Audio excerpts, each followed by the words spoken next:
What's going on, everybody? How's it going? It's the Flying Pig here on Flying Pig United with another cheeky little Man United news roundup of the day's latest goings on at the club. What's happening, everyone? Thank you very much for joining us this evening. Hopefully we're coming through loud and clear. Sorry we're late. We've had all sorts of technical issues. Couldn't get my... It's a long story. But anyway, thank you very much for joining us and getting in here. I really appreciate you joining. Do us a favour at the start of this stream. Smash that like button on it. Give it a thumbs up as well if you want. And share it around on social media. That'd be amazing. Thank you very much. Let me give a shout out to some legends in here. Herrera, Ruthless Sausage, the original Double G, Nikolai Lindquist, what's going on? Aaron, Shamir Qureshi, Chrissy J, Walker33 as well. How you doing, my friend? Good to see you. And everybody else as well, thank you for joining us the start of this show. We're going to get into all the latest United news, including some Gash news. The Gash's news is we haven't signed any poxy players yet. So very a frustrating window from Man United's point of view there. Still got the same Gash midfield, letting Martial go, you know. It's fucking depressing. But we're going to be getting into it in today's video. It's a fully interactive show, so do get involved in the chat as we go along. Have your say, get involved, and give your opinions, folks. So let's get into it. The biggest news of the day, really, is still in regards to Donny van der Beek. News came out, obviously, that Crystal Palace were interested in signing Donny and put a bid into United. United seem to be, I don't know what it is, they're negotiating, but there's such a slow pace about Manchester United's transfer dealings this window, even more so than usual. It's bloody pathetic. But this is the situation. Let me get the update here. So talks ongoing. This is just from this afternoon from Fab. Talks ongoing for Donny van der Beek to Crystal Palace on a straight loan. Salary coverage is now being discussed with Manchester United. Negotiations are in progress. So, you know, it looks like there's definitely a possibility Donny could be ending up going to Palace on loan. I guess it's a good move from his point of view, staying in the Premier League. It's a good move from our point of view if we do intend to actually keep him for the future and, you know, play him once again after he's back from his loan, and maybe once he's developed a bit more, got settled in the Premier League and actually, you know, being given some game time, then maybe Donny van der Beek might be the sort of guy that Manchester United want to come back into our team. But as of right now, he's not being played by the coach. He's not being played by the previous coach either. And he's just not getting any game time. As we discussed yesterday, he has had 50 appearances for Manchester United, but most of them are just sub-appearances, very few starts. In fact, he's had 8 appearances in the Premier League this season for Man United, totaling 68 minutes, in which he got a goal in that time on the pitch as well. So that tells you everything you need to know. Lily Gamer, what's going on? How you doing there, Lily? Good to see you. What's good? Yes, I need your help being a Spurs fan, says Heroli. Oh, dear. Well, that's a good point. It's a good point. Yeah, Spurs fans are in the mud constantly. We've got a super chat at the start of the stream here from Ben Roper. Thank you for getting in there, Mr. Roper lad. He says, I hope you're good tonight, mate. Any FIFA stream later, says Ben Roper with a 449 super chat, mate. Thank you, Ben Roper, for getting in there. Raw, dude. Any FIFA stream tonight, you ask? Not 100% yet, mate. I've got a little bit of a Sean Dyche throat today. Been doing lots of speaking. And so we'll see. I'm not 100% sure yet. I might do in a bit. So you just have to wait and see. If not, it will be every other night this week. Ben Roper, though, thank you very much for the super chat. Guys, get some soos in there for him. Thank you very much, Ben, for that, dude. Bill Dub liked the video. Thank you very much for liking the video. Yes, do give it a cheeky little thumbs up if you're making your way in the stream, guys. Right, let me just get back into the Donny news. Thank you for that, Ben. So, Donny van der Beek news, you know, update on Donny van der Beek. Crystal Palace submitted a straight loan proposal, obviously, last night. And there's direct negotiations going on between the two clubs. That is what is happening right now. But there's also other clubs that are interested as well. Manchester United pretty much want his whole salary paid, obviously, until the summer, if they're going to let him leave. And talks are ongoing today, obviously, as that is currently the thing that's being discussed. Fabrizio Romano's update goes on to say Patrick Vieira is pushing to have Donny as a new midfielder, as revealed yesterday. So just really waiting for more news on that. That might come tonight or it might come tomorrow. But there is a strong possibility that Donny van der Beek leaves. Let me ask you in the live chat. Smash a 1 in the chat if you're happy to see Donny go. Smash a 2 if you're not happy to see Donny go. Let me know where you're at as a fan base. Like, what is the vibe with Donny? As long as we sign some other midfielder who's really, really good, then I'm not going to be too bothered about seeing Donny go. But if we don't, it's completely pointless.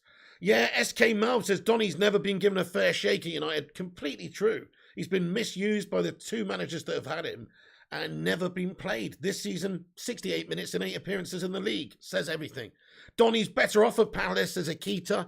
Victor says too, he's not happy. I hope Donny goes and smashes it to prove Ollie and Rangnick wrong. He deserves a chance. Me too, Chrissy J. Yeah, like, we've talked about previous players, whether or not their attitudes are right at the club. And sometimes they leave in a foul way, Alexis Sanchez or just whoever. But Donny van der Beek, if he leaves in a foul way, or if he leaves and he says afterwards, I was mistreated at United, you can only really just say, yeah, he probably should have played a lot more games and he's not really had a fair crack at United. And there's been players in front of him who, okay, maybe they come together a little bit now, but most of the time over the last couple of seasons, they haven't performed. And it must be very frustrating from his point of view not to be getting in there, as you've seen the chewing gum incident after Ollie brought Fred on in the final moments of the game instead of him. So he's definitely frustrated at the fact that he's not playing. So I've got no qualms with him being upset. I've got no issues with him wanting to leave and go and play somewhere else because he's not getting opportunities at Manchester United. And as a footballer, when you come to a club like United, of course you want to make an impact. There's a small chance that it might not work out. But if it doesn't work out, you want to at least be allowed to move. Ollie didn't let him go to Everton in the summer. And now we've got the opportunity where there are clubs that are interested in bringing him in. They are obviously some other Premier League clubs, but that's good. That's good, man. They can cover his wages. They can develop him. He can get that experience of playing in the Premier League. Because he's been here for, 18 months now? And he's literally hardly played any Premier League games. in terms of minutes in game time, he's not developed at all. We haven't developed Donny van der Beek at all. He must be so frustrated at his lack of opportunities at United. So yeah, he must be bursting to get out the club. And that's not from a hateful sort of stance or anything like that. Just the fact that he wants to play and he's not being afforded game time at Manchester United for whatever reason. I think it comes down to the fact that he's a bit slow and not the most physical of players. And if you look at what we're trying to do in the midfield, especially now with Rangnick, maybe he is looking for a more mobile box-to-box duo in the midfield. Players that can defend, players that can, that can press and close space quickly and that kind of thing, and are more physical. Maybe that's what he's going for. But, still, Donny van der Beek would have done no worse, I think, this season being played by both Solskjaer and Rangnick if he was put in there, because I don't see how he can physically do worse than McFred, who, recently they've done well. Rangnick's gotten played a bit better, I must say, but still, technically, there's big question marks over there, and over the course of the season, they've been shy. And last season, they were shy too. And so for that reason, I don't think Donny would have done any worse. So he's not been given chances. He's not developed at all at the club. It's a massive shame.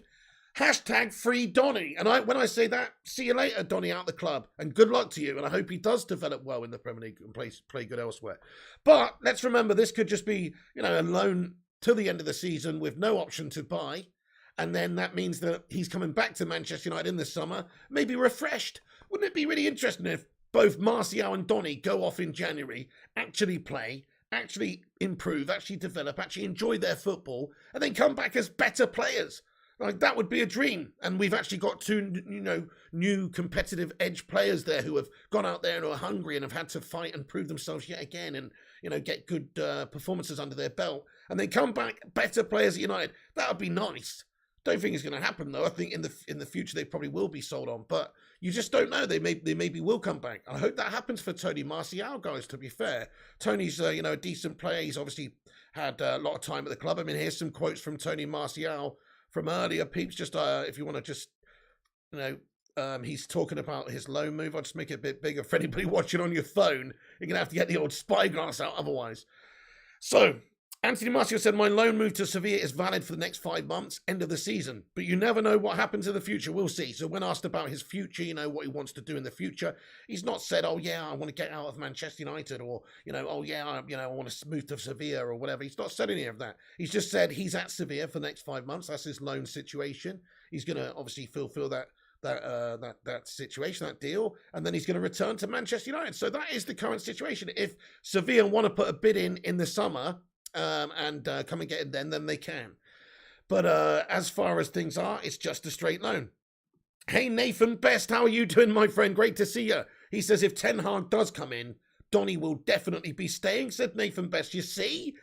I love your forward thinking there, Nathan Best. Always one step ahead, lad.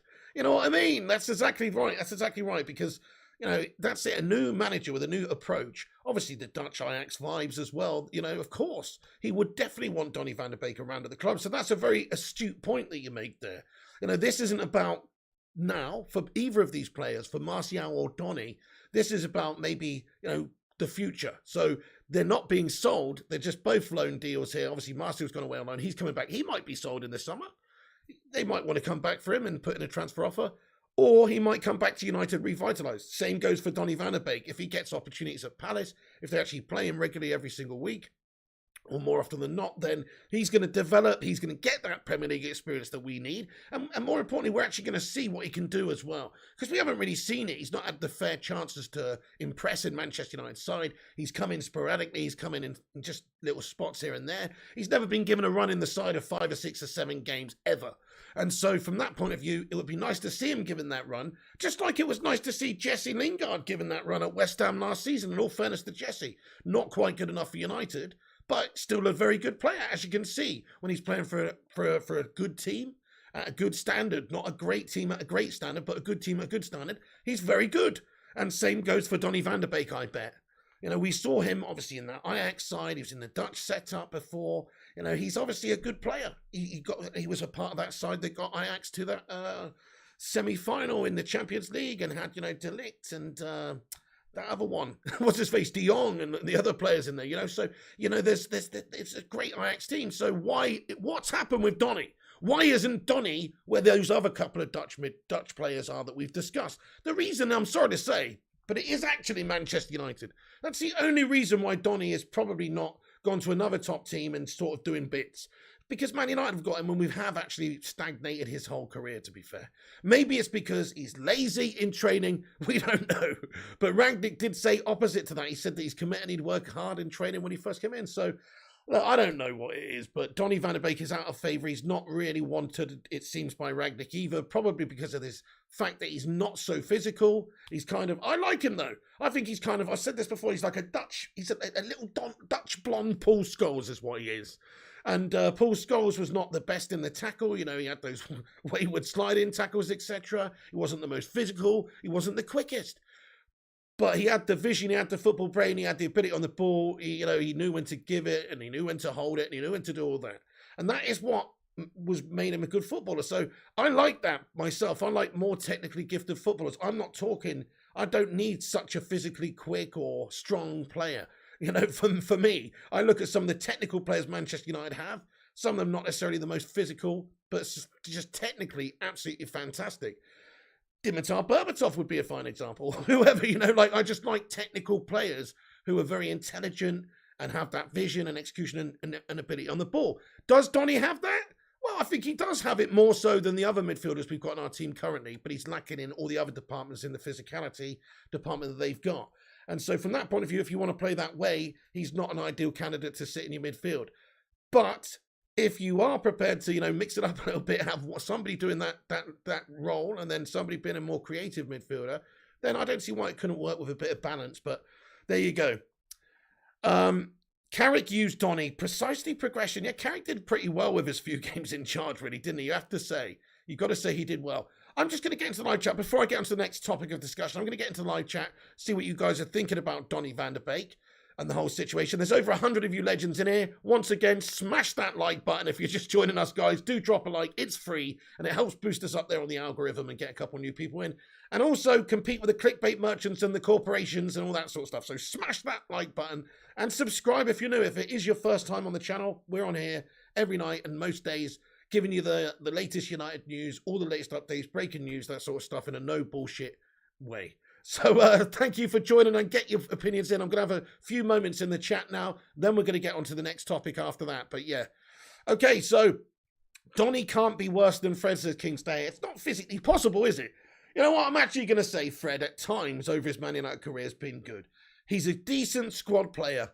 He really is. But a starter in a big game against the top side, not for me. Certainly not with, he needs the right partner. If you're going to have the right partner, somebody who is very technically gifted on the ball, maybe if you had Paul Scholes next to him, that would be absolutely fine, because then Scholesy could, do the creative spark, get us going, dictate the play, control the game, and he could be the ball winner. But unfortunately, when you're asking him to do that and McTominay to be box to box, and McTominay's, good on the ball, but he's not the Scholesy level or anything like that. So we're breaking up in the midfield every time we're trying to get forward. The last game was much better where we had that control of the game, but generally, recently, even under Rangnick, we've just been erratic, breaking up that play, struggling to keep hold of it and get going from the back. So that's come down to the midfield. The Grey Foxes, the fact is, Donny and Sancho are not physically prepared for this league. Ooh, interesting. I don't know about Sancho, mate. Sancho, I feel like, he's very quick and pacey, and yes, but the Bundesliga is a very physical, quick and pacey league, I think.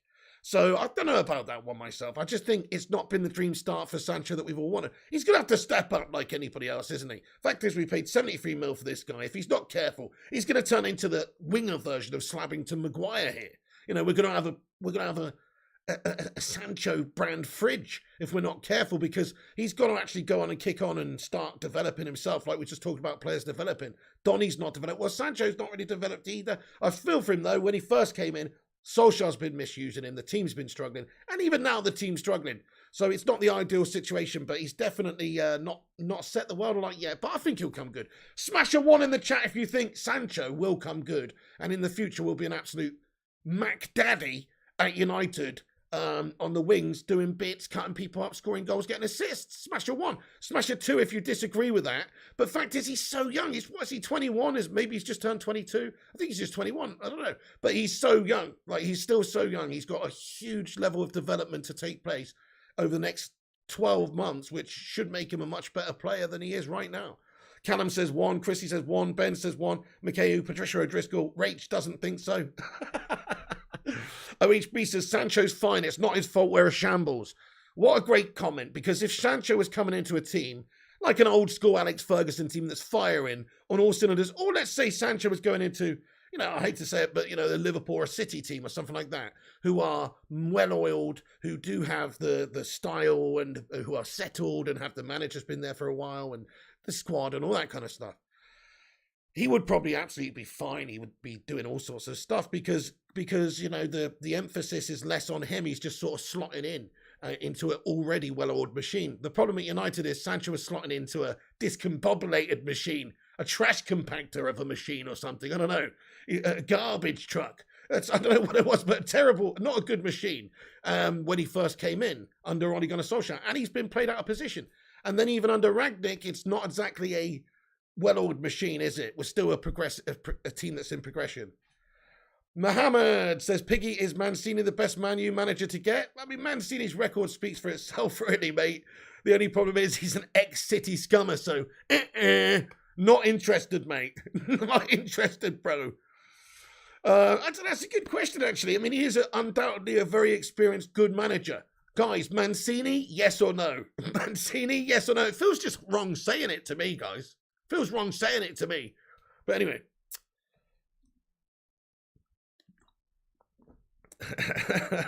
Kay Slater says no. F Mancini in his scarf, says Honey Badger. No, says Alex Walker. No for a City scummer, says Chrissy J. You guys know. You just don't go there, guys. You don't ever mow a City lawn. You know what I'm saying? You don't ever do it. And it's weird because, it's happened, with players and stuff like that. But I just personally don't think we should be ever going for that. Like, people were talking a little while ago about Manchester United getting Brendan Rodgers as our manager. Aside from the fact I think he's Billy Bang average and hasn't won jack shit and got sacked off by the Liverpool scummers. He's a reject from them, so he's not fucking good enough for us. Apart from that fact, he's a Liverpool manager in my head, and it's like he should not manage Manchester United, in my opinion. There you go. Right. So, yeah, Donny, Luis Enrique's the man we need. Managed Barca and won titles with them, says Chrissy J. Also very experienced, also good. I mean, these couple of people that you've mentioned here, in terms of experience and what they've won, it's more of what I'm looking for rather than, Poch or something like that, or even Ten Hag. As much as Ten Hag is good and plays great football and has really overachieved with Ajax this season in the Champions League and always doing well in Eredivisie, and is stylistically very good and what we would want to be seeing more of at United. It's like he's not actually been up there with the pantheon of the greats at the top there, winning things and managing those top egos and managing those top sides and all that sort of stuff. That is very difficult experience to have. And there's only a handful of managers that really would be good for Manchester United, from that point of view, who are proven winners. Actually, one of them went to Spurs. Now, I wasn't too keen on Conte because of a defensive style. He's he's got some dodgy, dodgy dealings in the background in his past, and just various things. I just wasn't really keen on him. And he was a Chelsea melt, basically, as well. And but somebody like that, obviously, the CV that he has, the proven nature of coming into a club in the Premier League in the short term and winning the title and the cup, and then going to do what he did in Italy, and that's the sort of experience I am looking for. That's the sort of appointment I want to make. It's just maybe he wasn't the right fit. But then again, who is the right fit, guys? That's the problem. I don't think any manager right now that is actually available is a perfect fit for Manchester United. So whichever way you look at it, we're damned if we do, damned if we don't. Well, there you go, Mark Ashton. He says, so if Jurgen Klopp was offered to Manchester United tomorrow, you wouldn't take him? No. I wouldn't, because he's a Liverpool scummer, and he goes like this, yeah, my name is Jurgen Klopp, and I'm a Liverpool scummer. No, I do not want to have a Liverpool scummer in the team, mate, because it just doesn't, I'm sorry to say, but no. If you'd have said to me, if we could go back in time in a time machine and say, can we appoint Jurgen Klopp, instead of David Moyes, or can we get him, when he's leaving Borussia Dortmund, instead of going to Liverpool, then yeah, I would do that. If we could alter the course of history and change the space-time continuum forever, then yes, I would do that. But you can't undo history. You can't undo history. You can't undo him fucking celebrating all those times they beat us and stuff. Fuck that guy. Anyway, but Klopp is a great manager. This is the thing. And Pep too. Would I have Pep Guardiola at Manchester United? Yes, if he'd gone there before City. But he's now a City manager. Why do I want somebody that's got titles won at our fucking rivals on their CV to manage Manchester United? No thanks. Does it mean not just rivalries and competitiveness mean nothing in today's modern football, mate? But anyway, Pep is quality, Klopp's quality. They're the two best managers in the Premier League. There's no argument with that, in my opinion. But doesn't undo the fact that I wouldn't have them as Manchester United manager tomorrow if they were available, to be fair. Exactly, Rach. I wanted Pep too. She says, I wanted Pep, but he chose the Blue-Nosers. So there was a time when Sir Alex Ferguson had a meeting in New York with Pep Guardiola to talk about the Manchester United job. And I think Pep went to Bayern, or maybe it was after Bayern. I can't quite remember now. But the fact is he didn't choose Manchester United. So screw that guy. He went for the money, went to the blue side, he went to the noisy neighbours. So as far as I'm concerned, you've made your bed, you lie in it. And to be fair to him, he's done pretty well there. But you just can't do that. Anyway, we've gone off tangent here a little bit. We've gone off tangent because you've triggered me here. We can't have a City or a Liverpool scummer as our manager. Yeah, Ben Roper, exactly, mate. And he's undone some of that legend. So Ben Roper with a super chat says, look at Rafa at Everton, just doesn't work.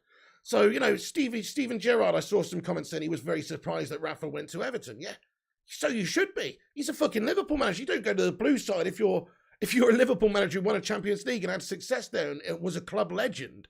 That's bullshit, mate. He's actually unravelled some of his legend at the Liverpool club, rather than adding to his legacy or his legend at all by going to Everton there. It's I mean, it can happen, I suppose. In Italy is a good example. Italy, you often see a lot of managers moving between the big rival clubs a lot. And it happens here. I mean, Jose's managed Manchester United for a start. But I didn't like that either from the point of view that he's a Chelsea scummer. Who would I take as manager, says Mbappe Boy 1999, mate? Well, like I said, I don't think there's a perfect candidate there.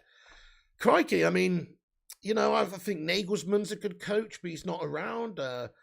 Ten Hag probably would be high up on the list for me just because of he's available.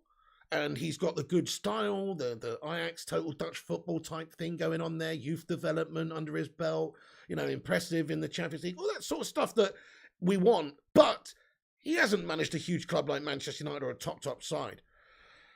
So, no disrespect to Ajax, by the way, because they're a great team, but it's just different at Man United. It's different.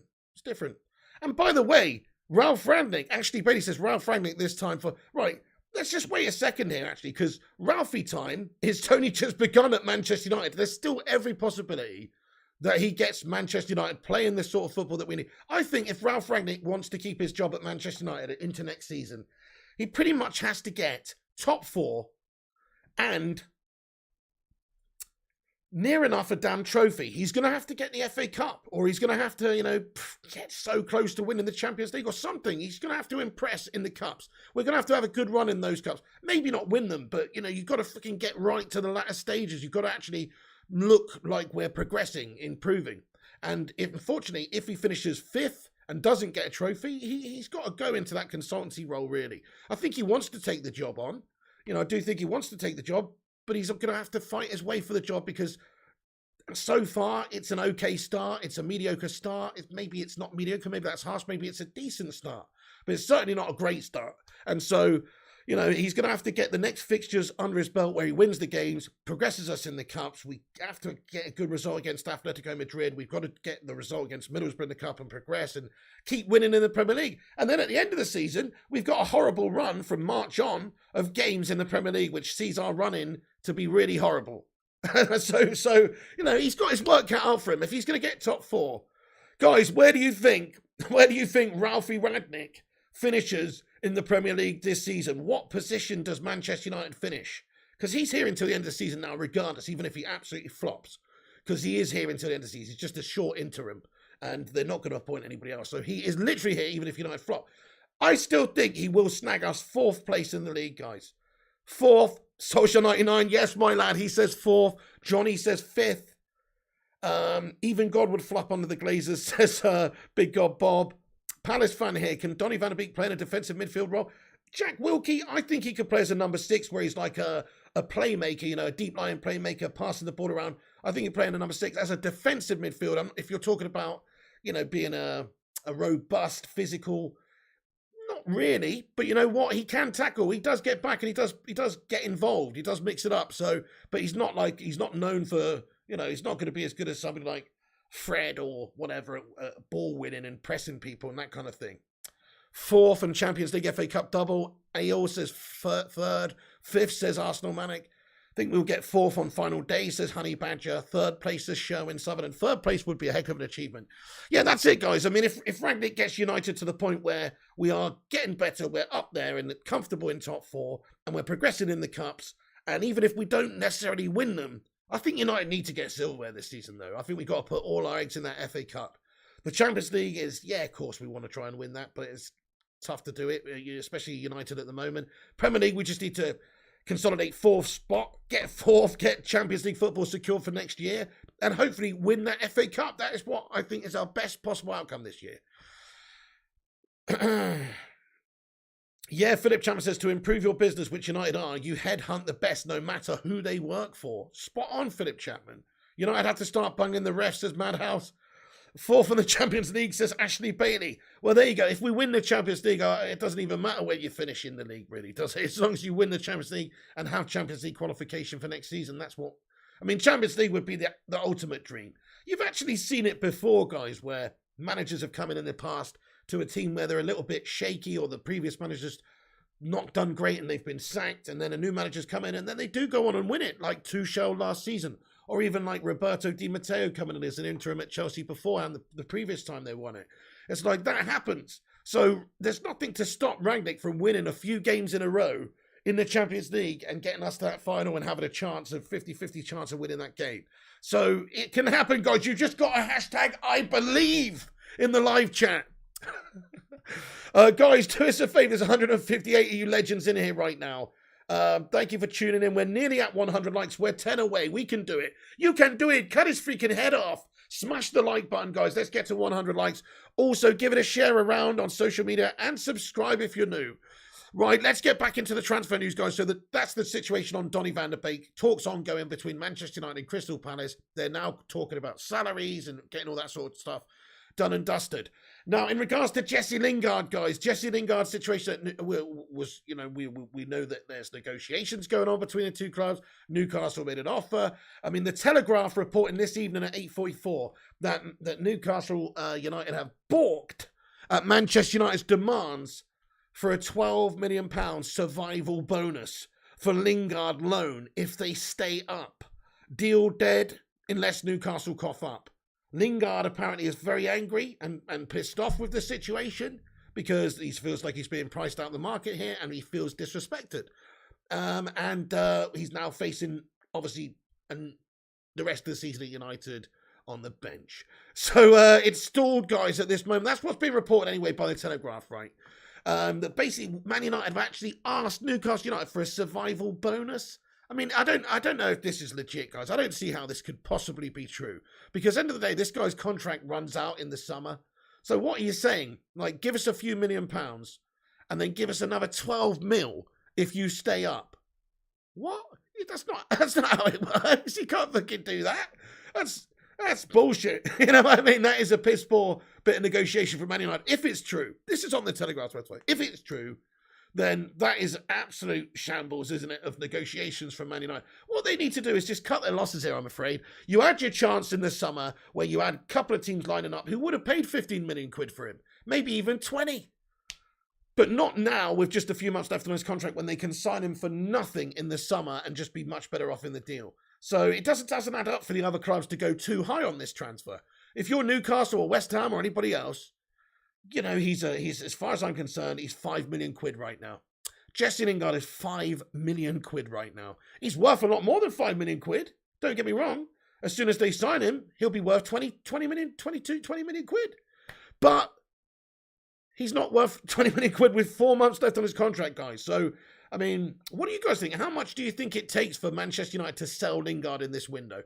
When I say sell, I mean either sell or a loan just to the end of the season. His contract runs out then, so there's no option to buy. Just a loan to the end of the season. Or sell him. How much do you think it takes? Jesse is worth 50 million, says Malps. Jarvis Crocker says, I agree, United should not help Newcastle. It's better for all of us if they get relegated. Hey, that's a great point as well, actually, mate. I suppose from that point of view, like Manchester United, I've never really thought about it like that. But if they, I don't think United can, I don't think Man United can really think of it like that, though, because Newcastle, yes, in the future they will be a risk for United and everybody else because they got all this money behind them. But right now they're not, and in a few seasons' time they probably won't be.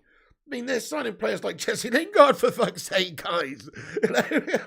He's our reject, mate. Who are they gonna set the world alight with next? Fucking Danny Welbs. You know what I mean? Like, they're getting Trippier, and he's got a couple of seasons left. Yeah, he's a good player.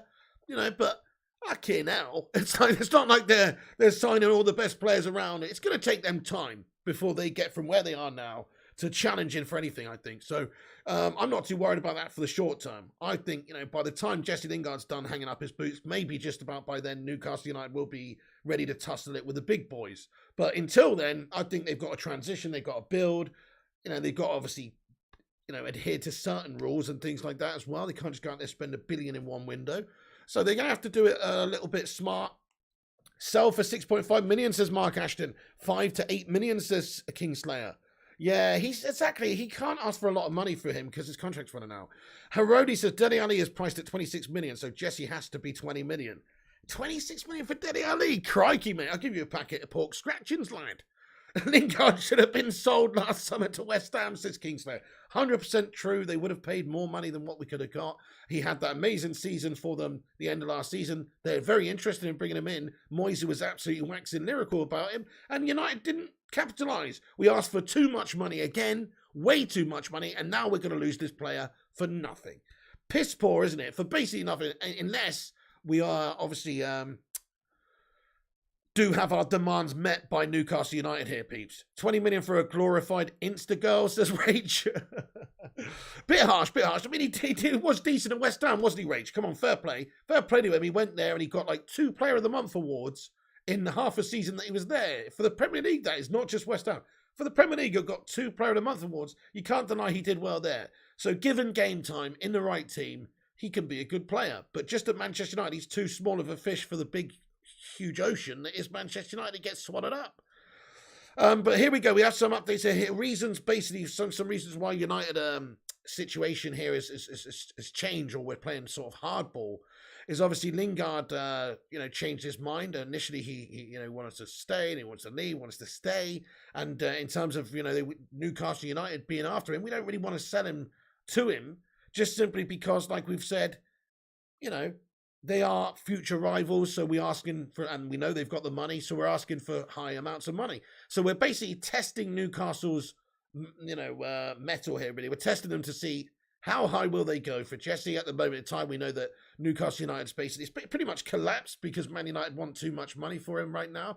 But if you're going to send him to maybe a potential rival, I guess you can ask for it now. If they really want him now and have him for now, for the next 4 months, to keep them up from getting the drop and stop them getting relegated, obviously, then they're going to have to pay the money. It's not a huge amount of money.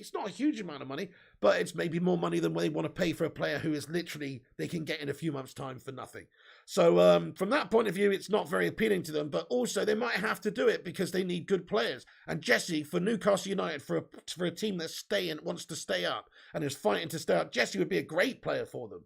So, yeah, they could do a heck of a lot worse than Jesse. They could also pay a heck of a lot more money than Jesse. So from that point of view, I kind of get playing hardball. There's still 4 or 5 days left of the window, and so there's still negotiation time. Yeah, they might have said, oh no, they've balked to the off, no, we're not paying that much, do one.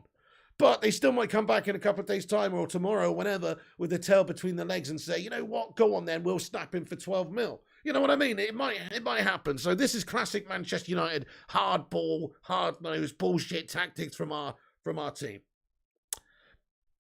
There's plenty out there. K Slater. Yes, poor management of players by board and waste of millions, says SK. Jarvis says Man United always pay the extra premium because we have money. It's the same for Newcastle, so they better cough up the dough. Spot on. Now they've got the money. Now we know where they've got the money. It's a good point. Football with Brownie, what's going on, mate? I am good. How are you doing, my man?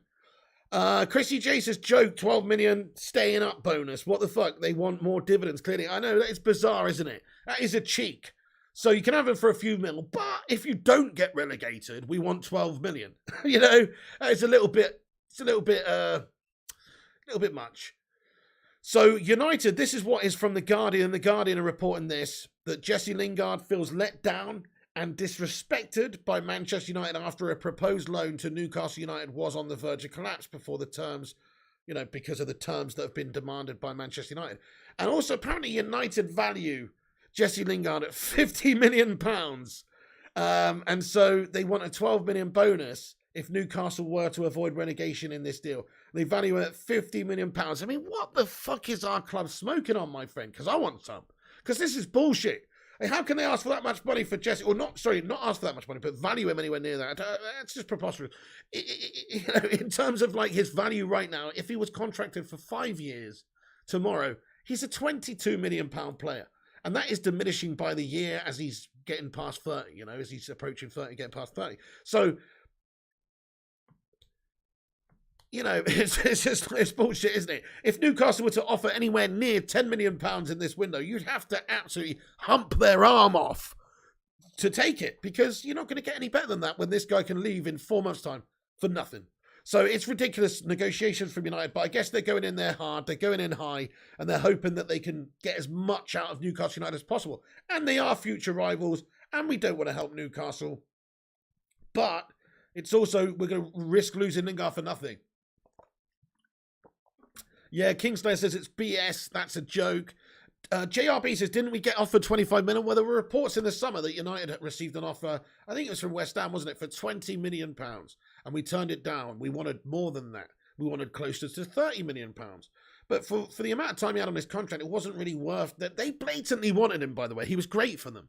They blatantly wanted him, but it just wasn't worth their money when they knew they could come and knock in a year's time and get him for nothing and then go and sign somebody else for the time being. Maybe they were thinking we could sign him in January as well.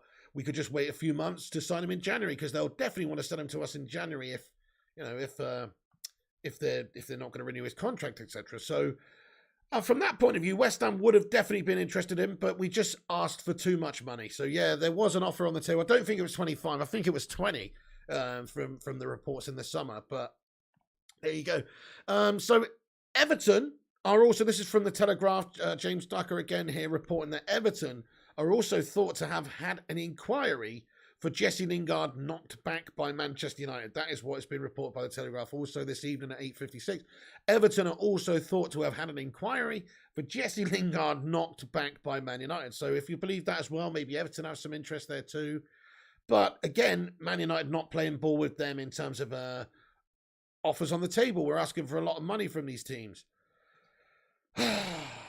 I mean, it's one of those, isn't it? You don't want to let him go for nothing, but he's going for nothing in a few months. It's like, I guess it's just going to happen. I still think Lingard goes end of the window. And I think we get, 6 million quid for him, something like that.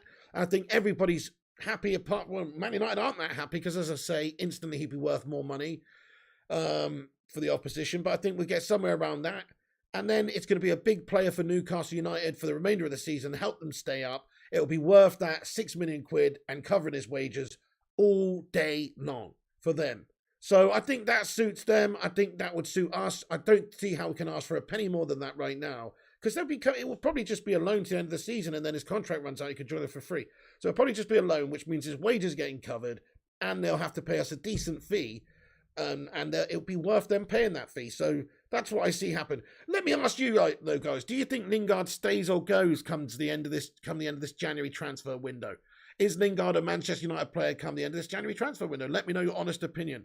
My opinion is he goes. I think he goes. But let me know if you think he stays. Stay or go, guys. Let me know. I think he goes. I think definitely, Newcastle United are desperate to get somebody like that. He's not a lot of money, even if they had to pay 12 million for him. Like, to stay up, to be maybe help and be a difference maker to stay up that season, I think it's money well spent for them, isn't it? And they've got the money. Going, says Stefan. Big up there, John Jordan. What's going on? Chrissy J says goes. Samuel 94. What's going on, my man? He says Lingard stays, but want him to go. Nice one, Samuel 94. Yep. Fair play. Out the door in 4, says Brandon C. I could see it on deadline day of January here, just in a few days' time. Lingard going, yeah. I think it will go last day to literally anyone, says Michael Kramer. Goes, says SK. Let Jesse go, says Patricia O'Driscoll. Hopefully goes to West Ham, says Zach Mundy, which unfortunately is not going to happen. Hey, First Class Gamer's in here, is he? Where's First Class Gamer? What's going on, mate? He says, so if Newcastle United wanted Maguire, Man United will ask for 300 million. Exactly, like we definitely just ask for way too much money, don't we, for these players? It's crazy money that we're asking for Lingard there. Or valuing him for 50. That's basically what it's doing, yeah. I mean, in all seriousness, we talked about Slabby Maguire, and I don't want to make this a Slabby hating session again, because that's what it turns into when you mention Slabby to me. But yeah, I mean, you'd be lucky to get 30 million for that guy tomorrow, I think. Maybe somebody might be stupid enough to pay 40, but no bastard out there is paying 80 million like the mugs that we did. The mugs we have in charge did, you know what I mean? United proving they're stupid with Lingard to Newcastle deal. Even billionaires won't be seen to be mugged off over prices, big God, Bob. Hey, it's all part of the negotiations, though, I think, Bob. You got to start at a certain price, right? You don't want to start too high, you don't want to start too low, but you got to start higher than you got to start higher, if anything, don't you? You don't go in there with a low offer. They say, oh, we'll give you 3 million for him. You say, what? We want 15. And they go, you're smoking crack. We're only going to give you looking 6. And you go, 9. And they go, 7. And you go, 7.5. And then you go, yes, mate, let's do it. It's like, that's a negotiation. It takes time. So I don't think that United's necessarily done the wrong thing by going in there high. It's just that if you hear these sorts of clauses and things being bandied around, like on Telegraph, maybe that's what you're referring to. The fact that we've supposedly, this is what the Telegraph reports, supposedly that United have offered or asked for a £12 million survival bonus payment from Newcastle United should Manchester United stay up. Sorry, should Newcastle United stay up, then they would ask for Man United would want a survival bonus of 12 million, which obviously they've gone, you what? That's ridiculous. If that's true, then that is ridiculous. But you know what? If they stay up and Lingard's a key factor in that, then it could be money well spent, and there's definitely value in staying up for them. Massive value for staying up for them. We've got a lot of legends in here tonight. Once again, guys, hit that thumbs up. We've got 165 of you. Let's see if we can get 165 likes. And also, if you're new, do hit the subscribe button. We're going to be covering all the January transfer window, the remainder of it between now and the end of the window, until it slams shut, and give you all the latest news every day. So if you're enjoying the show and you're new to the channel, smash that subscribe button. Right, so let's get on to the next bit of information. So, as I say, yeah, Everton also supposed to be interested, and they were supposed to be interested in Donny van der Beek as well. But as of now, it looks like Crystal Palace is the most likely destination for Donny, and we'll obviously bring you the latest news as and when it comes on that one. I just want to talk about a couple of prospects of players coming in still. Now, from United's point of view, we're linked to a lot of players, and we just need to go and get somebody in the midfield. We just need to go and get somebody. We've let Martial go. We're talking about letting Donny go and Lingard go. Well, we better go out there and strengthen the team in other areas than if we're going to do that. So people like Boubacar Kamara, Amadou Herrera, Ruben Neves, Declan Rice. There's so many different links with players going on. Now, most of these aren't that realistic. For January, probably the cheap ones. I don't see United spending a lot of money. But, reports coming out that from France, that Boubacar Kamara has rejected an offer from AS Roma. So there was an offer on the table apparently from AS Roma. Some reports say that this guy wants £150,000 per week to sign. So, he's asking for big money, but he is a big prospect. I don't think he's worth, well, it depends. I mean, it depends how good he is, but for that age, you can't give him that money too soon. So that would be ridiculous. So that would price us out as far as I'm concerned, because that's just too much to pay a player too soon who's young like that and just coming into the team. But all I'm saying is, apparently Roma has had an offer rejected, and Manchester United are still the favourites, to sign Boubacar Kamara from Marseille in this January transfer window. So that is sort of what is being bandied around. There's no solid movement. There's no negotiations. It's just that Manchester United are apparently favourites to sign him. So, let's hope so. Also, we got an update this evening from Jonathan Schrager, who said that he's told that Sporting Lisbon have not received any inquiries so far this month from Manchester United about signing João Palhinha in January. So, it's this guy, it's obviously this prodigy that everybody's linked with, Palhinha. Manchester United haven't put any, there was rumours and stuff, but we'll have to wait and see. Apparently there's nothing going on there either. There is a video come out of Declan Rice speaking about Manchester United, right? Where he's just basically saying, he loves Old Trafford and he loves it. And we've actually got a picture here. This is a bit of a scoop, right? Check this out. This is Matt Rush's photography skills here, by the way. Shout out to Matt Rush, because he actually got, and there's a couple of other pictures as well of Declan Rice taking photos, hanging around. He waited till it was low key and the sprinklers came on, right? He's taking pictures. This is from Matt Rush's actual hand himself. And he's taking pictures and stuff of the Stretford End, in front of the Stretford End and of the Stretford End and all this sort of stuff. Yes, Rushmana the Don, says Mikhail Grimmer. I know, so we've got some proper info here. Let me just get the other picture up for you as well, because there is another one, of him just taking time on the pitch, right? I just wanted to show you this because it's interesting. So, and obviously Rushmano doing journalistic bits to my son. Let's get a Sue in the chat for Rushmano there. What an absolute Don. But anyway, right, so yes, this is the other one, guys, that Rushmano's taken. It's just basically, there he is, mate. There he is. He's loitering around. He's hanging out. He's taking pictures. He's taking selfies. He's taking it in. He's taking it in, guys. He's taking in the ambiance, the stadium. Why would he be doing these things? Why would he be doing these things? Also, this is what he had to say.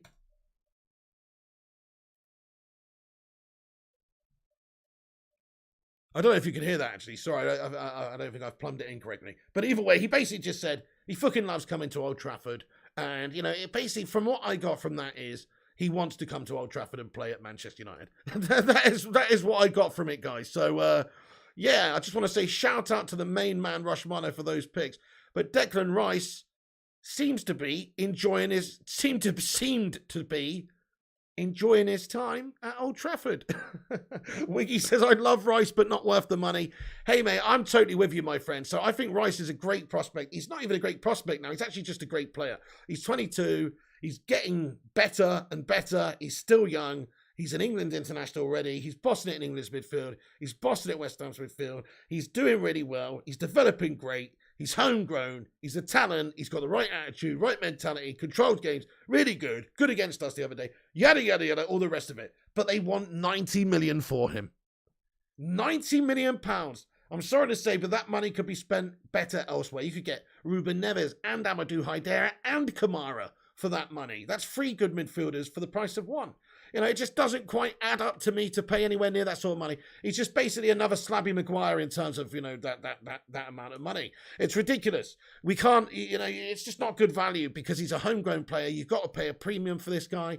Yeah, in the summer, I think Declan Rice is going to be one of our biggest targets, and we probably will have negotiations with West Ham, you know, for Declan Rice. We probably will. But if they want that sort of money, then I'm sorry to say it's not going to happen, because I don't think United should or could or would pay that sort of money for one player of Declan Rice's caliber. And he's a very good caliber player, and it's what we need.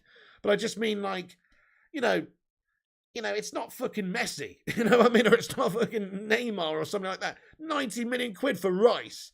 I mean, that is, we've already been stung with the Slabby Maguire situation and the Paul Pogba situation and the Romelu Lukaku situation. At least we recouped all that money back for him. But we've spent huge money on players, and none of them have worked out, really, like the big money signings that we've made. Most of them haven't, anyway. 50 million Wan-Bissaka. I think Wan-Bissaka's still a great defender. I hope he can come on, but he's dropped off. You know, we've been spunking money left, right, and centre, to be fair. You can't really fault the amount of money we spent on recruitment. The problem is the quality of recruitment, the standard of recruitment, and buying the right people. And Rice, unfortunately, for £90 million, or even £80 million, or even £70 million, does not represent good value for money for Manchester United. We could do much better going abroad, signing other players, or looking at other players in the Premier League, like I said, like Ruben Neves, or players whose maybe contract situations are up soon, or players who have release clauses like Amadou Haidara coming into effect in the summer for 34 million, or players like Boubacar Kamara, whose contract's running out this summer. You can sign them up for basically nothing, stuff like that. You know, Dennis Zakaria, there's loads of other options. Yeah, Jarvis says 90 million for Rice is way too much. He wants to go to Chelsea, says Rupert Meadow. Rather get Neves instead of Rice, says Ashley Bailey. Rice is worth 50 million, says Craigie D. I think you're spot on there. I would be comfortable paying £50 million for Declan Rice. I think you're spot on, mate. Let me know, guys. How much do you think Man United should pay for Declan Rice? I would take him at the club. I really would. But I would only pay that sort of money. There's no point United spunking 90 mil on him. That's, you know, another Slabby Maguire situation. No. There's better players you can acquire for 90 million quid. There really is. Sorry, just drinking out of a large bottle of Coke there. That's what I do. Anyway. You have Rice at home, says Fergie's son. Nice. Goretzka would have been a good signing. Yeah, Bilal Rafik. It's just getting to convince him to move away.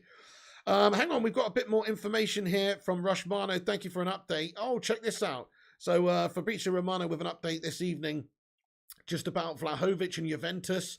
So let me get that up, actually, because he's obviously a player that's been linked to Manchester United too. Let's have a read of this, guys. So, yeah, so we've seen the Tony Martial quotes, haven't we? I'll replace that one. Here we go. Martial quotes. So, no. So now this is different, guys. This is Juventus are still working. This is from this evening, a few moments ago from Fab. Juventus is still working on Dusan Vlahovic's contract and agent fees. New talks on Tuesday.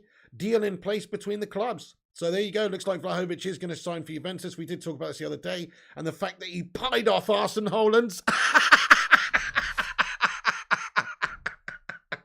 Oh, I fucking love it. They're a bunch of absolute bottle merchants, aren't they? Anyway, they can't even sign, like, decent players these days, mate. Spunked 150 million quid on a load of cash. Anyway, so Juventus are still working on it. Juve are considering Nahita Nandez as an option in case Bentancur and Arthur will leave. So there's talks of Arthur to Arsenal. I've heard about that earlier. So, or different clubs as well. But Alvaro Morata to Barcelona, no fresh talks, nothing concrete there. So just in terms of Arsenal, just in terms of an update on Vlahovic, just wanted to give you that as it's coming out. So yeah, Juventus pretty much working on the deal, but it's getting, it's close. Contract and agent fees, they're working on that, but there is a deal in place between the two clubs. So it seems like Juventus will be signing Vlahovic. There you go. Right, okay. So that's quite interesting though about Rice though, isn't it, guys? He seems to be absolutely loving Old Trafford there, man. Fucking loving it. Absolutely loving Old Trafford. Top work there, Rushmano. Absolutely top work. Okay, so this is quite interesting, actually. Check this out. So we got some quotes coming in. Thank you, Rushmano, for this. Another update. Some quotes from Hannibal Meshbury. He says, when I go back to Manchester United after the AFCON, we will see if there will be any changes for me and if I can try to earn a place in the team. In any case, I will work hard for it. Nice, yeah. Well, I think he should be given a chance, to be fair. I think we should see some of these youngsters given a chance, mate. Right, let me just get back into the transfer news and stuff very quickly. We've got a few more things to get into. Then we're going to get into a Q&A at the end. 188 legends in here. Smash the like and subscribe. Let's get on to the next topic. So we discussed Lingard, Kamara, and also, today, you may have seen it, lots of different outlets reporting that Manchester United, sources say that Ruben Neves is now ready to move on from Wolves and that Manchester United are prepared to pay up to £50 million to bring Ruben Neves into the club. Now, I just don't see it happening, guys. I don't think we sign a big, expensive player this window. Wouldn't that be amazing if we could just pull off Ruben Neves signing in this Jan window, if we did do that? I mean, if there's 3 players going out and one of them's a midfielder, if Donny goes, and if Martial goes, and if Lingard goes, then it's kind of like, well, we need somebody like that. We've saved a lot of money off the books. That's millions of pounds over the next few months. Plus you're getting fees. I don't see why you couldn't do it. Why could United not sign somebody for 50 million in January? Of course we could, especially if we got players going out. So I would hope for it, guys, but I just do not feel very optimistic or hopeful that Ruben Neves will end up a Man United player at the end of the window, because we're probably going to cheap out and sign somebody like Kamara or just somebody else who's dirt cheap. That's my humble opinion. I think we do get a midfielder before the window slams shut. I think we do. I just don't think it's Neves. Yeah, Ashley Bailey says Neves would be perfect. Neves is about 25 to 30 million. CJ's Bullies, you see, I know, but they would never sell him for that, though. They would never sell him for that. He's 24, right? They want a lot of money from him. I think he's got a couple of years left on his contract. I don't think it's like a 5-year deal, but I think he's got a couple of years left. Wolves, he's one of their best players. Wolves' midfield, Moutinho and Neves, they've got very good players. They've got this Portuguese connection, this vibe, this Portuguese vibe. It's like, would they really be desperate to let him go, even for 40 million? I don't think so. I don't think they'd be keen to let him go for 40 million. He's worth 40 million to them by helping them, get further up in the league and stay and finishing higher up and being a better team. And maybe get into Europe and maybe doing things like this. Like he's a better standard player than it's kind of like Grealish at Villa. When Grealish was at Villa, he was absolutely brilliant for them. He was definitely their best player or one of their best players. And it's kind of like he was just a very pivotal part of their team. And if you wanted to take him away from Villa, you have to compensate Villa. Villa aren't going to go, yeah, you know what? Yeah, let's just let him go for normal sort of money, even though he's pivotal in keeping us up every single season and not getting us fucking relegated. Like, that's worth 100 million to them every single year, not being relegated, if not more. So, from that point of view, they're not desperate to sell. If I was Wolves and I'm looking at my team and I'm trying to improve Wolves and make Wolves a better team, I'm not selling him. I would only sell him if there's a big fat juicy offer on the table, which is too good to turn down, and then we could reinvest that money. That's the only way that Ruben Neves goes. So I don't think Man United sign him, to be fair, guys. West Ham want 100 million for Rice. Thank you, Herrera. Says 127 likes. Smash the like button. This button, guys, for this legend. Thank you, Herrera, mate. Get in there, my son. Legend of the BB, mate. Get in. Tinny Hill says maybe Matta can brush the dust off his boots. Juan Mata, great player, great technical player, mate. He's unhappy at the situation too. He's only got 2 appearances under his belt this season for United, mate. He's not happy. He probably wants to go and play. His career's winding down, but he'll be leaving Manchester United in the summer. So, so sources do say that there is some news. There is some interest from Man United for Ruben Neves, but I personally think, we're not going to spend that sort of money on him. And if I'm Wolves, I wouldn't sell him for a penny less than 45 million. I really wouldn't. Get me your Ruben Neves valuations in there, guys. Get me your Ruben Neves valuations in there. So it's going to be split, but I honestly think, 45 at least. Because they don't need to sell him. They don't need to sell him, guys. We paid £80 million to Leicester City for a human slabby fridge. That just goes to emphasise that point. They didn't need to sell him. They wanted to keep him. But in order to make them sell him, we had to sweeten the deal to the point where they go, you know what, you're mad in the head, you have him. And that's basically what they did with Slabby, and that's pretty much what Maguire would have to do, what we'd have to do for Ruben. 40 million, says Wiggy. I'm not sure if I'm doing a FIFA stream later, Jason Adams, man, actually. I'm not sure. I'm not 100% sure, mate. I might take the night off and just do a FIFA night every other night, or I might do one. I'm not sure yet. Wiggy says 40 million. 40 million says Bilal. 35 to 45 says Kingslayer. Beata says 50. Patricia says 50. So 40 to 50 million pounds, most of you saying, and I think you're bang on. Why the hell would they sell him for less than that? It makes no sense.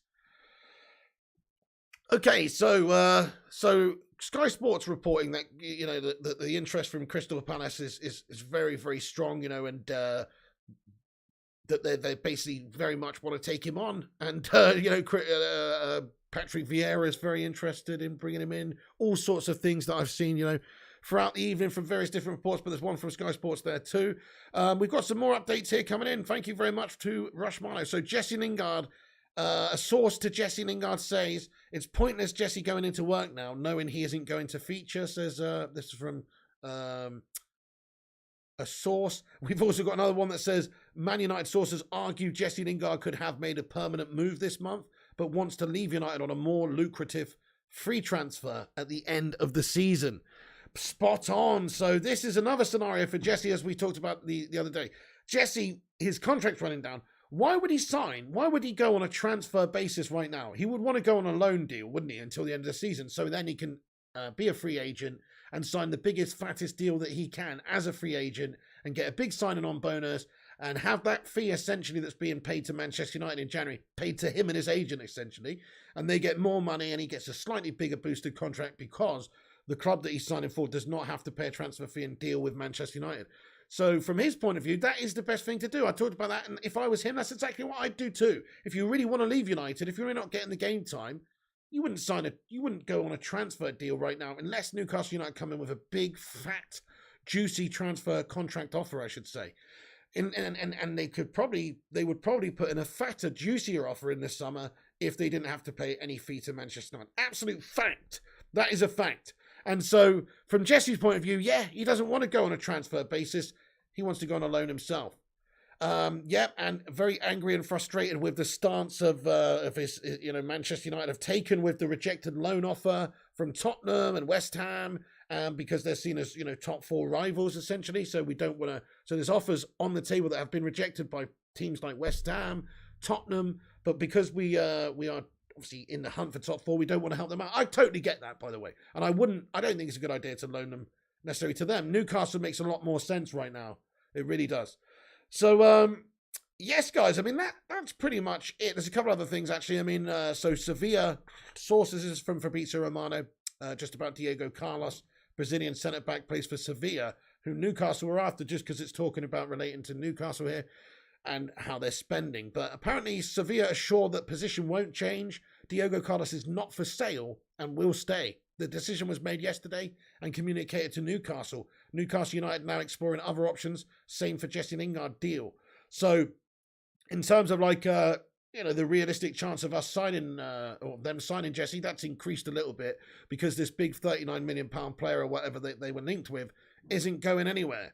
And so from that point of view, that's good. It means that they're more likely to want to spend a few million quid extra to get Jesse in now. Even though Diego Carlos is a centre-back, I'm just saying, if they were to spend 40 million on a centre-back, maybe that just decreases the chances that they would spend more money on Jesse.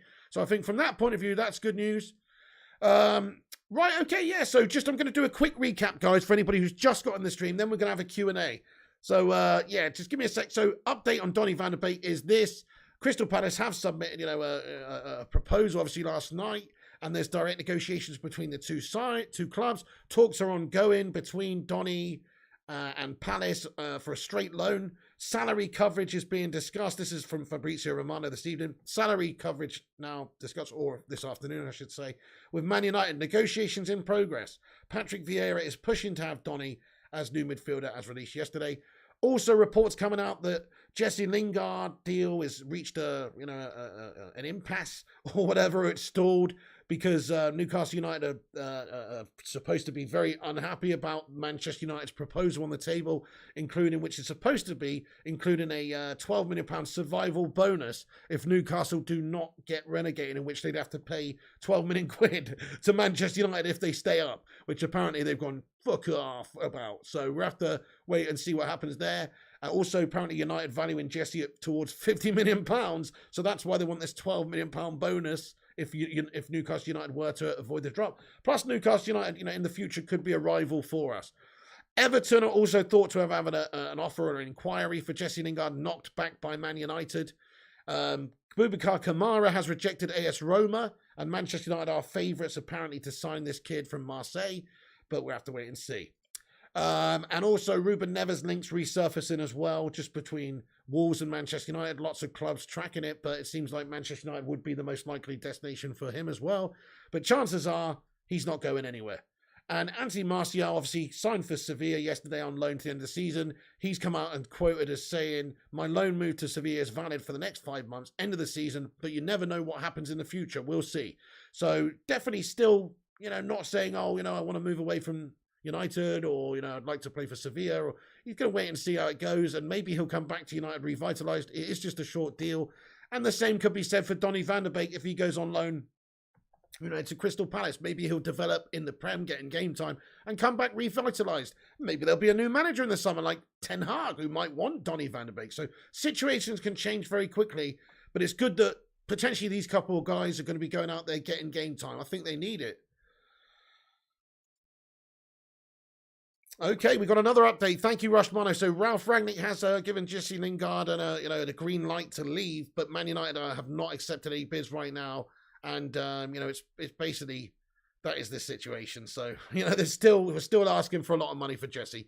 Right, I'm going to get into the live chat, guys. Thank you, everyone, for joining us tonight. It's been a great show. I appreciate you all getting in the chat. There's 178 legends in here. Smack that like button on it. Let's see if we get 178 likes. Subscribe if new. That's the big red button there that says subscribe. Why wouldn't you subscribe? It's literally free. We're on here giving you this fucking amazing content every single night, guys. No, do hit that subscribe button, though. Click that little bell also. If you haven't done so, that gives you a notification when we post. So make sure you do that. Like your name was Quasimodo. Esmeralda the Bills. I'm going to get into the live chat now. So Q&A time. Now's the time. You've heard me speaking and rambling all night. Let's hear what you guys got to say. Jason says, FIFA stream later. Don't know. Wait and see. King says, it's really shocking how United is badly run, says Kingslayer. Chip Douglas says, any ins or outs? I'm late. Well, from yesterday, it's just really, Martial went out. Obviously, he's the only confirmed out so far this window. In terms of ins, no, nothing confirmed whatsoever. Some links, but nothing confirmed. No major offers on the table. Donny van der Beek to Crystal Palace looks like it could be pretty close. And even a couple other players. By the way, shout out to Eric Bailly tonight, guys. I did watch the AFCON game earlier between Ivory Coast and Egypt. And it was a tightly contested game. But I must say, Eric Bailly fucking absolutely bossed it at the back. I mean, I thought, it's obviously, I thought Ivory Coast were the better team, actually. I feel like they were done, it's harsh, isn't it? And he missed his penalty, Eric Bailly, in the penalty shootout. So I feel sorry for that guy. Let's get some love hearts in there for Eric Bailly, man. Because he missed his penalty in the shootout and his team got dumped out, right? But he put in a really good display. And it just got me thinking, man, because AC Milan are supposed to be having some interest in bringing him on loan. We talked about the defender situation. We talked about, how we've got too many defenders. And it does make sense to get somebody out. And he is injury prone and all the rest of it. But ultimately, you know what? He is still a good player. He bossed it until the penalty shootout. Yeah, he took a no-look penalty. It was a crap penalty. But he's not a penalty taker, he's not a goal scorer, he's a centre-back. So, I'll cut him some slack there. But either way, I'm just saying, he's clearly a good centre-back. He's a good player. And we know that. When he's fit, he's been good for us. But it just gets me thinking, he's a good player. I think he's good. And Maguire's a good player too, but he's also a shit player a lot of the time. And I just kind of think, well, are we really getting rid of the right player there if he does go? And he might not go, by the way. He really might not go. But his involvement in the AFCON was cut short, right? So the chances of him going, I suppose, the chances of them being time and the ability to get deals wrapped up in the January transfer window has increased now a little bit because he's now dumped out, right? So I don't know, guys. I mean, buy in or buy out is basically what I'm asking you. What do you think? Buy in or buy out? So we have got loads of centre-backs, and seeing as Phil Jones has come back into the fray, we've also got him who can come in and be a backup. And so, Lindelof and Varane's my duo at the moment, I'll be totally honest. But Bailly, to me, is a decent backup. He's a decent option. He's a decent player to come in there. Says Jay Gill. Lachlan Clarkson says, are you streaming FIFA later? Not 100% sure yet, mate. I might take the night off. And stream every other night. We have streamed consecutively for 5 days in a row now or something. So I might take the night off. I'm not 100% yet, though, guys. I also might stream. You'll see. What's that, Vincent? What you don't know, pig? That's like a skin pig or pig out on a pork baguette. Says Gungshi. Hey there, Gungshi. What's going on, my man? Hope you stream, says Lachlan. I appreciate that. I really do. But yeah, I mean, actually, my voice has loosened up a bit throughout this show, guys. Don't know if you noticed, but at the start of the show, I was like, Sean Dyche again here, once again, talking about, Burnley and the chances of doing something and staying up this season. We've had a shite start. My lads, Tarkowski, etc., they've not done me too proud, but we're going to stay up this season because I'm Dyche and I don't get relegated from the Premier League. We were sounding like him at the start, but it's actually loosened up a bit. So we'll see. I might do a FIFA stream. We want qualifiers. Yes, indeed. Buy out, Jones out, says Honey Badger. Can't stay fit. Can sign Tarkowski from Burnley on a free in the summer. Might get hometown discount since he's a Meg, says Honey Badger. Hey, respect. We could do a lot worse than Tarkowski, couldn't we? I agree with you. Buy out, Jones out. Can't stay fit. What about Maguire, though? Maguire, to me, is big time overrated, mate. Not the only thing loosen up, Piggy, says Callum Gill. Piggy's voice has mellowed. Hey, P. Cry, thank you very much for subscribing to the channel. Nice one, Mr. P. Cry. Welcome aboard the Bacon Express. Please do sub if new. Scousey Red, good evening to you too. Biley out not because of ability, but because of injuries. That's a fair point. But you know what? What's the best sort of backup you can have? It's one that is not expecting to play all the time. Because egos and personalities and all that kind of stuff. Then again, he's supposed to be a bit pissed off about not playing this season, so maybe that's not true. But when he's fit, he has stayed fit for him for a long time now. I mean, we've seen Maguire injured, we've seen Varane injured since he's been injured. But traditionally over the course of, 5 years he's been in now? Maybe even 6, I don't know, long time. He's never really had a great run in the team because he's always had injury issues. So that is his big problem. Agree on Slabhead, but we'd have to pay someone to take him off our hands, says Honey Badger. So true. Subscribe to the channel. Thank you, Rushman. Thank you for the great updates and the cutting edge on the scene journalism as well there, mate. With the, the paparazzi. We got Rushman, hashtag paparazzi.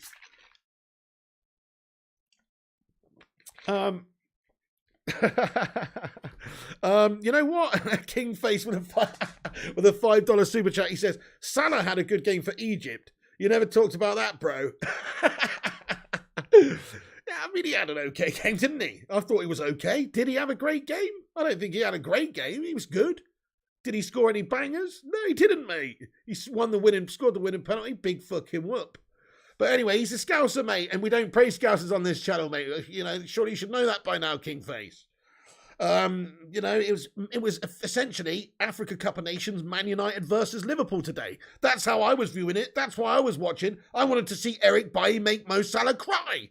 And then it's the other way around in the end, and I'm pissed off. So that's why I'm not praising Salah, dude. Frank Wankstein says club like Man United shouldn't mess about for centre-back. Kalidou Koulibaly beside Varane equals fire. That would be pretty insanely good. I like your style there. Yeah, he's a good solid defender. Better than the slab. Twanzabi, what defender let him go? Yeah, why did we let him go out on loan, mate? Craziness. But then again, we have got too many centre-backs, dude. Yeah, big up Bob Maguire's nearly never injured. He's just always gash. So true, he's robust. How could you not be with a cranium like that, dude? You know what I mean? Like, he can absorb some punishment. Just ask the Mykonos police. Bill Al-Rafiq says Hakimi scored some banging free kicks. Oh, he has, hasn't he? He has scored a couple of bangers. He's a great player, really. Would you take Salah at Man United, says Alex Walker? No. 150 likes. Get in there, Rushmano. Baby, we did it. The live chats did it, baby. Break up the red panties. Guys, thank you for hitting 150 likes on the stream. That's really cool. Nice one. Airborne Assassin says Pay can't keep fit. Frank Wangstein says maybe if Twanzebe impresses on loan, add him as part of the cash plus player swap for Koulibaly. I don't think we're going for Koulibaly. He's too old, mate. I think he's a very good player, and in the short term, probably would be good. But I don't see United signing 30-year-olds right now. If we think we can sign Neves, 75% chance, and I'll give you 25% chance of winning 69 games on FIFA, says Vincent. Well, I'm glad you're optimistic about signing Neves. I'm not, percentage-wise, of whether or not we sign Neves this January. I think it's more like 10%, bro. I don't see us coughing up the 50 million quid it would take. Plus, you have to pay a bit of a premium usually in January to convince the team to sell him. Then literally, this is, 5 days left of the window for Wolves to find a suitable replacement if we were going to sign him? They want paying for that. Everyone smash that like button. Thank you, Jay Gill. CB Play says, can someone tell me the attributes of Maguire? He is a fridge, but he can't freeze. Well, his attributes, in all fairness, on paper are good because he's strong, he's good in the air, he's got a big slab on him which can head the ball away well. You know, he's supposed to have some sort of threat from an offensive point of view from corners as well. We've seen it for England, we've seen it for, you know, other teams, but not Manchester United. Not so much anyway. He has scored a few headers, but not enough. And he's supposed to be, he's great on the ball. To be fair to him, you know, as far as centre-back goes, he's a good ball-playing defender. He can pass it out from the back. He's got decent vision. He can execute a long pass. He's decent on the ball. I give him that. And physically, he's quite strong, but he's not the strongest. Physically, he's quite strong. And he's just a big slab. He's tall. He's good in the air. Those are his attributes. He's basically, as I've said, he's an £80 million Ryan Shawcross, guys. That's what he is. Stoke City standards, mate. Ryan Shawcross in disguise. Pretty much, he can't run. He's slow as fuck. His one-on-one defending is okay, but times this season, especially, we've seen him get totally found out. Absolutely awful at times. You know, his leadership qualities are to be lacking a little bit, you know, and he's just shit. That's basically what it comes down to. He's okay, but he's good at certain things, but overall, as a package, he's not what United need. Certainly, Varane looks like a Rolls Royce compared to his fucking, I don't know, Land Rover Discovery or whatever it is. He's robust, he's decent, but he's not a performance vehicle in the sense that, you know, you're going to get at top speed out of him, mate. United have not scored a corner this season. I know, Craig, we're the worst in the fucking league for that, mate. We suck. He's just slow as hell. That's what it really comes down to. He's too slow. And actually, as I said before, if you're going to be playing a Rangnick type system where you are hopefully in the future going to be playing a higher up team, a high line, and you're going to be playing a gegenpress, then Maguire is not ideal for that, because if you're going to be having your defenders sitting high up on the halfway line, if a ball does come over the top and they've got Kylian Mbappe on the prowl on the ball, Maguire's going to get outpaced more often than not, I think, in that sort of high line team. So I don't think he actually fits with that. Yeah, OnlyFans page is going to lose a lot of viewers because Jordan is bringing out an OnlyFans page. Is she? Well, I certainly will not be subscribing to that, mate. I'd rather look at a picture of a fucking kebab. Anyway, he's not that good on the ball. It's Englishman says Fergie's son. No disrespect. Maybe 20 years ago. Anyway. Maguire is yeah, fair play, honey badger. Mikhail says Upper Meccano, Rudiger, Pau Torres, Badiashino, we need defenders like this. That's disrespectful to Shawcross. He was better than Maguire, says Samuel 94. Doesn't that describe most footballers, says Sherwin Sutherland? Maybe. Not the absolute best of some, but just okay. No, I don't know about that. I mean, not really. I mean, it depends, isn't it? Some people have really great attributes in certain areas, and some people are well-rounded. You know, like Scott McTominay, I think, is quite well-rounded, but I don't think he's a master of anything. You know, whereas other players are masters of a few certain things. Like Slabby's good in the air, he's good on the ball. That's it. You know, so there are differences to, you know, there are different players out there, but with different attributes. But as far as his goes, they're disappointing. He turns like a Boeing 547, says Callum Gill. You would keep him as a water boy, says Victor Davies.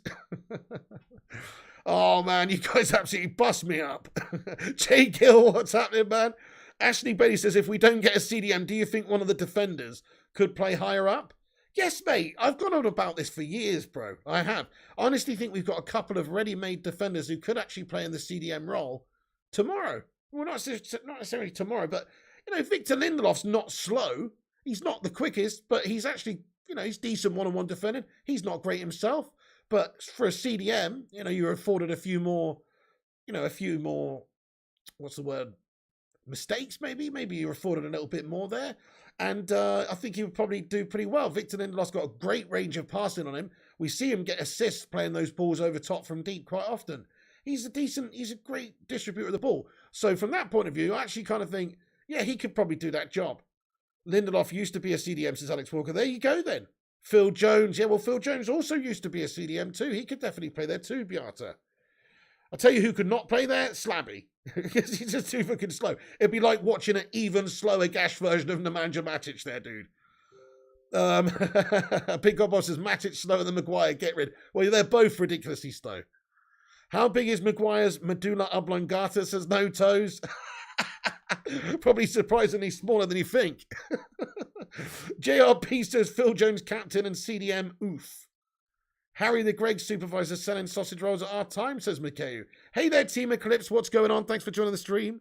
CJ's Bullies. Phil Jones, another shit player. Well, bit harsh. I mean, he's decent. He's been decent in the last game, but he's had a bit of a time of it. He's not played a lot. He went nearly 2 whole years without playing a damn game for United. He's had injury issues. He's been a meme on social media. It's not easy if you're Phil Jones, but he came in and showed heart last time. Oh, by the way, yes, we forgot to talk about this. So there was some mentions and some talks about Ander Herrera.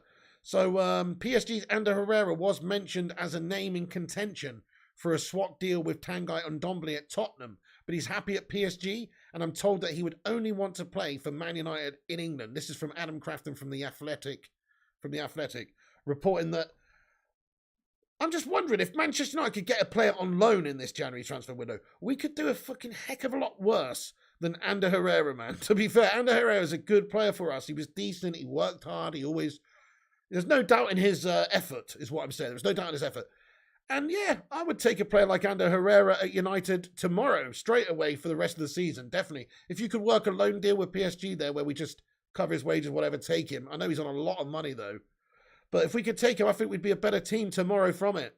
Herrera, love hearts, says Honey Badger. Get in there, my Ander, says Gungshi. Love Ander, says Max Arentz. Team Eclipse says, how do you feel on De Gea being captain? He's probably the most deserving of it, but he's a goalkeeper, so I wouldn't want him as captain. That's the only reason. Thank you, Team Eclipse, for subscribing. But he deserves it the most, in my opinion. But I just think it's better to have a midfielder or whatever as a captain. He rinsed the board when he left. They won't sign him, Pig, says Chrissy J. Fair point. Would have loved to keep Herrera, but don't know if you take him back. I'll go pick him up, says Honey Badger. Well, that's a good point. I mean, he did, but it's not really his fault. Man United just couldn't pay as much as PSG. So I think what happened is Manchester United had so much money paid on players like Alexis Sanchez and various other players. It was hard for Ander Herrera to sit back and say, "You're only offering me 160k a week. Piss off." You got Paul Pogba. You've got Alexis Sanchez. They're all on this huge amount of money. How's about you give me what I'm worth? And we didn't. We didn't see the value in it. And to be fair, I wouldn't pay him 200k a week either, or 250k a week either, which I think is what he's on at PSG. I think, isn't he on 250 a week? Somebody might be able to correct me there, but I think he's on a huge amount of money. Like, PSG just pay their players mad money. So from that point of view, is he worth 250k a week? Nah, not really. Not really. That's like top tier money. He is a good player, but he's not, he's not world class or anything. But then again, Honey Badger makes a great point. Herrera walks into our midfield, and I think he does. Ander Herrera, his worth, but United weren't willing to pay it. Exactly, he knew his worth, Gungshi. You're right. Herrera knew his worth. PSG were prepared to pay it, and we weren't. But then again, if it's 250k a week, that's a lot of money to spend on a good player. But then again, it's not actually. I just think of it like, well, it's kind of not. When Pogba's on 350k a week, 250 on Ander is about right, to be fair. So actually, maybe it's not. Yeah, I think it was 250 though, no toes. It's a heck of a lot of money. Avit, says Bilal. Woodward's greatest hit, says Ashley Bailey. Let's get Fellaini back too. We want FIFA, says After Flying Pig. Wait and see. I'm not sure. Probably not, mate. Prepare yourselves for a no FIFA night. Right, I'm going to wrap this stream up anyway, guys. I think we've reached the end of the Q&A. PSG, you paid no big money underneath the table. It's because they're cows, and then they want to sell to McDonald's undercover there. After all, they're great farmers. Vincent's on some good shit tonight. Kingslayer, they can keep him. Better options out there. Okay, but for a short-term loan, whether you're not paying a huge amount of money. Pereira said he only wants to leave PSG for United. Yeah, essentially, big guard Bob, mate, yes. Well, no, he didn't say that. But there's a report on The Athletic from Adam Crafton that says that I'm told he would only want to play for Manchester United. So there's no quotes from Herrera saying, I would have. But that's apparently what he's been told, Big no, we have enough passion merchants. We need quality, says Jarvis Cocker. Fair point, but he's good. He's good though. We are pay a backup keeper more than most starters, says Honey Badger. Exactly, yeah, that's so true. How can you justify it? Christy J, PSB play all their players stupid wages compared to the rest of the league. Yeah, total flouncing of financial fair play. He is worth it. He was the one player Van Gaal got in that was wicked for us, and has Bruno's passion for the club. Yes, sir, Paul Scholes, I'm with you. We could do a lot worse, mate. I'd take him tomorrow. Thank you, SK Melb says great show. You take Fellaini at centre back. Guys, we're going to wrap it up there then. Thank you so much for tuning in. We're going to give you a cheeky little... let's remove that comment there from King Face. Please don't put stuff like that in there. That's a sweeping generalization, and it's just you're opening a can of worms. Don't do that. Patricia O'Driscoll, Rush Mono, Wiggy. You don't think Herrera's a smart buy, more desperate for anything? I don't think we'll buy him. I think, if anything, it could be a loan to the end of the season. But I really don't think that's going to happen, guys. I don't see it even United paying $250K a week for this guy. But if we get Donny out, Martial out, these guys are on big money, then yeah. Thank you, Patricia O'Driscoll. I appreciate it. It's a great show. Thank you, Kingslayer. Big God Bob, have a good one, my man. Honey Badger, Rushmano, Adam Partridge, Madhouse, JRB, Gungshi, a legend. Have a great night. No Toes, and everyone else. That's it from me. We got 159 likes, guys. Thank you, every single one of you that's dropped a like. Do drop a like on your way out. Make sure you're subscribed if you're new to the channel. Follow us up on social media at Flying Pig United on Instagram, Facebook, and Twitter and TikTok. Flying Pig United on all of those.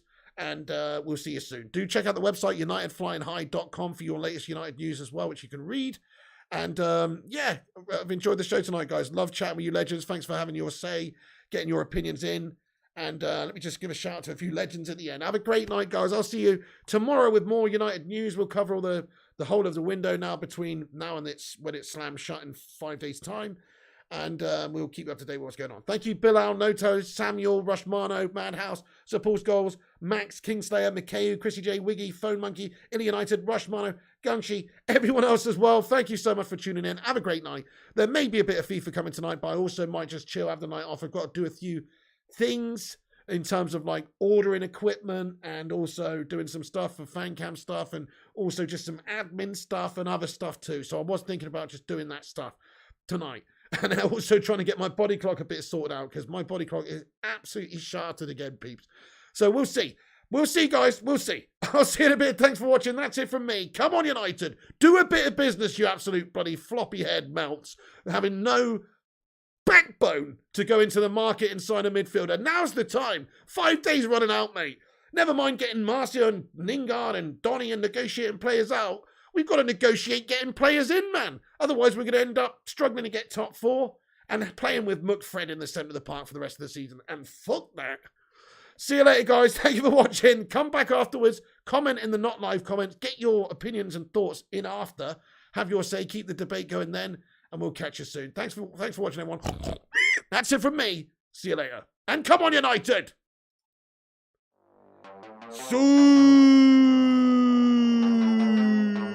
Thank you for watching, everyone. Shout out to all the members. Once again, have a great night. Much love. And Piggy loves ya.